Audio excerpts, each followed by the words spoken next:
A discreet rendezvous in a suburban car park. And with the flash of a badge and a click of the handcuffs, these eBay customers turn into undercover cops, here to arrest the suspected thief for selling stolen alloy wheels over the internet.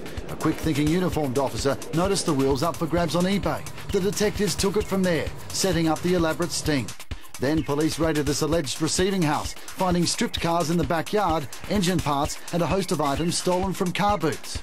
Each of these spare wheels, taken from Subaru WRXs, valued at $1,200. They were going for as little as $300 on the net.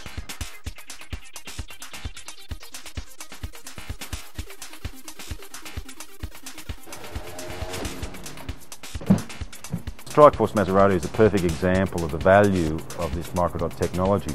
It allows us to identify the whole of the car, or it allows us to identify little individual parts that we may find when conducting investigations. Strikeforce Maserati related to the theft of a large number of Subaru wheels and other wheels from other vehicles.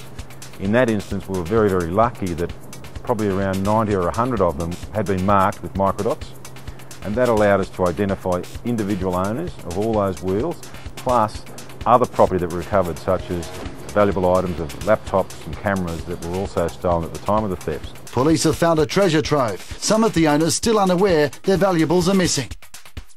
Probably the best benefit is that we're able to charge the offender, rather than charging with one large goods in custody offence, we're able to charge him with numerous significant offences relating to the theft and receiving that we will allege this person has committed. And again, the benefit of that is the person remains in custody, bail refused, because of the serious nature of the offences. And because of this microdot technology being available, justice is seen to be done. Microdot technology, it's been around for a long time. It's been first used in World War II. Now we've advanced that technology and built machinery and patented spray system on the back of it and the software, so that we can actually put information within that dot. And there's 2 lines of information that we encrypt on every small microdot or DataDot, and we're calling it now DataDot DNA, because it's actually giving the item that the microdots are attached to a DNA or a code, so that it can be traced back to the original owner. There are 3 things in the system of DNA. One is the microdots, which we encrypt information on. The second one is the adhesive, in which it encapsulates the dots. And that adhesive has a UV trace in it. And under blue light, it shows up where the dots are. Without the blue light, you can't see anything. You put that blue light over and it glows blue to show where that adhesive's been placed. And then the third part of the system is the warning decal. On motor vehicles, we put 7,000 microdots on each vehicle, and they're sprayed in covert and overt positions, the VIN plate and the compliance plate, in non-aesthetic spots. And then on boats, we put 4,000 dots. Motorbikes, 2,000, and then on personal items, you can put as many as you like. We apply them by 2 methods basically. One is a patented spray system, and we typically spray the dots on motor vehicles and boats. But we also have a do-it-yourself system, so that the person at home can apply the dots with a simple mascara brush onto their assets of property at home. Of all the vehicles stolen throughout New South Wales, and it's a similar trend right throughout the country, about 9,000 are never recovered. Now, what's been happening is that the actual theft rate has reduced the numbers of stolen cars right across the board, but the unrecovered rate has stayed the same. There's still around 9,000 unrecovered.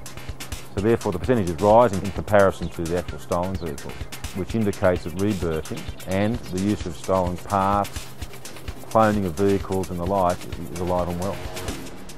What we're trying to do is encourage people to use the technology. For police and investigators, it's really simple. We've got simple magnifiers, so once they see the signal with the UV adhesive, or they see the grains of sand, they know that those dots have got information on them. The dots can be scraped off the property, either using a small scraper or even your fingernail in some cases, and then we place the dot onto a white piece of paper, and it's examined then through a little microscope which magnifies the dot, and the property can be identified through the information that's on the dot. The next step after the initial examination is then to examine the dot through the computer, can then be used, can be printed out onto any size of paper, and it can be produced at court then. Once we know that that particular vehicle may carry the microdot system, we're able to link it, particularly the parts, back to the original vehicle. It has increased our ability to solve particular crimes purely because it's so simple to use and readily available to us. In the past, we had to rely on looking at the vehicle identifiers, such as the VIN number, engine number, which may have been either cut out, ground off, re-stamped, replaced. Traditional methods we used, which the specialist police such as myself could only really do, such as etching or other means of identifying numbers. Doing that particular work was very time consuming, but now the microdot system is being used. Any police officer can readily use it.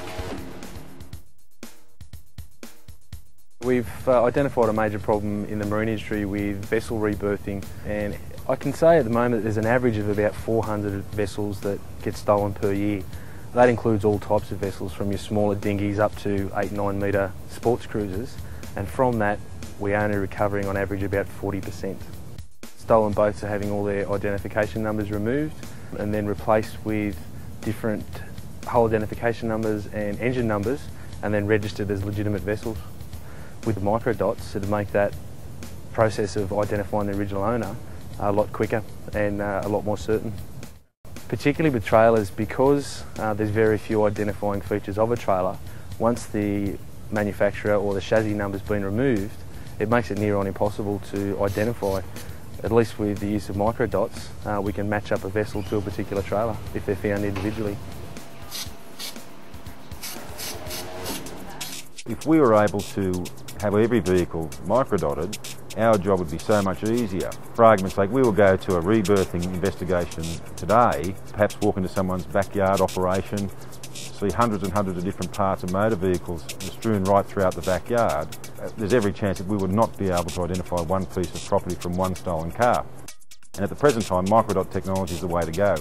Because what tends to occur is that the microdotting is so expansive across the whole of the vehicle that you just can't remove all of it, and so therefore it becomes very identifiable. It becomes like a bit of a hot potato for the crooks. They just don't know what to do with it.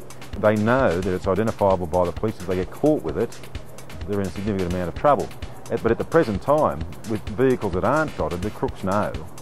They are very, very aware that the police are having great difficulties in identifying vehicles, boats, and property right across the board. So the offenders are willing to take the chance. Now, with microdot technology fitted to property, it makes them think twice about handling that property. And at the present time, microdot technology is the way to go. It allows us to identify the whole of the car or little individual parts that we may find when conducting an investigation. And we are pushing to have federal legislation put in place that will require all manufactured vehicles in this country and all vehicles imported into this country that have microdot technology attached to them. As more and more vehicles are microdotted and get onto the road, it will stop the thieves being able to steal the vehicles and then sell the parts to dismantlers or the vehicles to be used in the repair or rebirthing of stolen vehicles. People will have valuable items stolen and report them to the police but not record the serial numbers. But it's a lot easier to identify that property through other means, through microdots, which record that person's personal details on them. If it acts as a preventative measure and stops the vessel from being stolen in the first place, certainly it's an advantage. And secondarily, if it does get stolen, it will certainly assist us in recovering a lot more vessels and identifying the owner. What we'd like to see is local area commands scanning property, vehicles and the like to see if they are fitted with microdot technology. Probably the best central contact point is the Property Crime Squad at the State Crime Command. On our intranet site we also have quite detailed information on what property is microdotted, what models of vehicles, what makes of boats, and we can be the central advice point for all the whole state, and that's our role.